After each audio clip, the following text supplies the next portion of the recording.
I am George Fox. I lived in England in the 17th century when meetings were filled with certainty and poor in judgment. I learned, by watching them fail, that the hardest work of facilitation is not speaking wisely, but designing a room that makes wisdom possible. So let me tell you how I would hold a meeting when the stakes are high and the issues are difficult. I would not begin with the issue itself. That is the first mistake. When people enter a room already armed with conclusions, they cannot hear one another. I would begin by quieting the room, not to make it solemn, but to make it honest. I would ask nothing of them except to arrive fully, to set down their need to respond, and to notice what is already present. I would remove the podium. I would remove the expectation that anyone must speak. I would arrange the room so people could see one another, not as adversaries, but as neighbors in the same problem. The room would tell them, before a word was spoken, that domination will not be rewarded here. If the issue were deeply divisive, I would not ask for opinions first. I would ask what each person fears losing if this goes wrong. Fear spoken quietly does not inflame a room, it steadies it. I would let each voice stand on its own, followed by silence.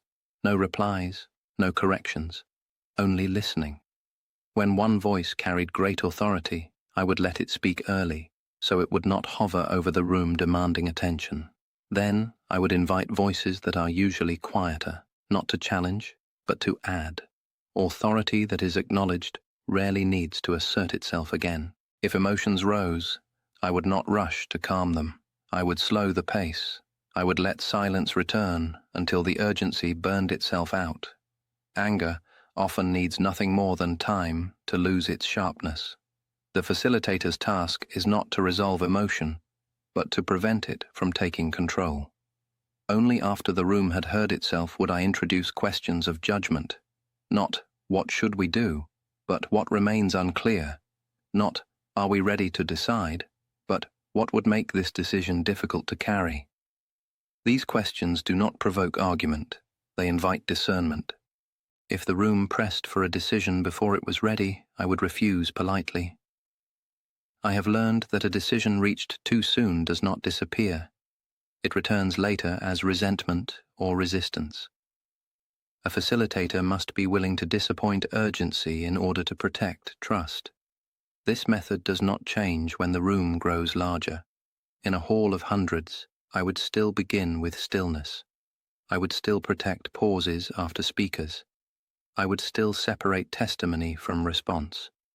Scale does not excuse haste. It demands greater care. In our meetings, decisions were recognized, not forced. You could feel when the room had shifted, when resistance softened and clarity arrived. That was the moment to move forward. Anything earlier was theater.